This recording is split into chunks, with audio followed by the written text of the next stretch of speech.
അവിടേക്ക് പോയപ്പോൾ ഞങ്ങൾ എങ്ങോട്ടേലും പോകാമെന്ന് തീരുമാനിച്ചു കേട്ടോ. അങ്ങനെ ഒരു ലിസ്റ്റ് ഇറക്കിയായിട്ട് ലാസ്റ്റ് ഒരു ഡിസിഷൻ എടുക്കണില്ല.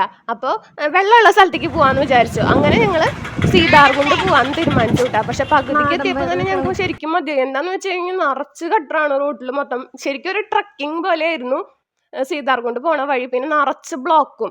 നമുക്ക് എല്ലാവർക്കും പ്രാന്തായി തുടങ്ങി. പിന്നെ അറ്റ് ലാസ്റ്റ് അവിടെ എത്തിയപ്പോൾ എത്തിയില്ലോ എന്നുള്ളൊരു സമാധാനം കിട്ടി. ടിക്കറ്റ് വരുന്നത് പെർ ഹെഡിന് 30 രൂപയാണ്. അങ്ങനെ ഞങ്ങൾ ഫസ്റ്റ് ഗേറ്റ് കണ്ടപ്പോൾ ഞങ്ങൾ വിചാരിച്ചു ഇവരൊക്കെ പോയിട്ടുള്ള ഓൾറെഡി. അപ്പോൾ ഞങ്ങൾ ഏറ്റവും എൻഡിലത്തെ ഗേറ്റിൽ ഇറങ്ങാമെന്ന് വിചാരിച്ചിട്ട് പോയതാണ് കേട്ടോ. അങ്ങനെ ഏറ്റവും ലാസ്റ്റത്തെ ഗേറ്റിലേക്ക് ഇറങ്ങാൻ പോയപ്പോഴാണ് മനസ്സിലായത് അതൊക്കെ അടച്ചിട്ടിരിക്കുക, അവിടേക്കൊന്നും എൻട്രി ഇല്ലയെന്ന്. അവിടുത്തെ ഒരു കല്ല് ഉള്ള കാരണം അവിടുത്തെ വെള്ളച്ചാട്ടവും കാണാൻ പറ്റുന്നില്ല. അറ്റ് ലാസ്റ്റ് ഞങ്ങൾ തുറന്നിട്ടുള്ള ഗേറ്റിലേക്ക് പോയി. എന്നിട്ട് അവിടെ നിന്ന് കാലൊന്നും മുക്കി, ഡ്രസ്സൊന്നും എടുത്തിട്ടുണ്ടായിരുന്നില്ല. ഇറങ്ങാന്ന് വെച്ചാൽ നല്ല രസമായേനെ. വെള്ളമൊക്കെ ഭയങ്കര തണുവാട്ടോ, നല്ല രസമാണ്.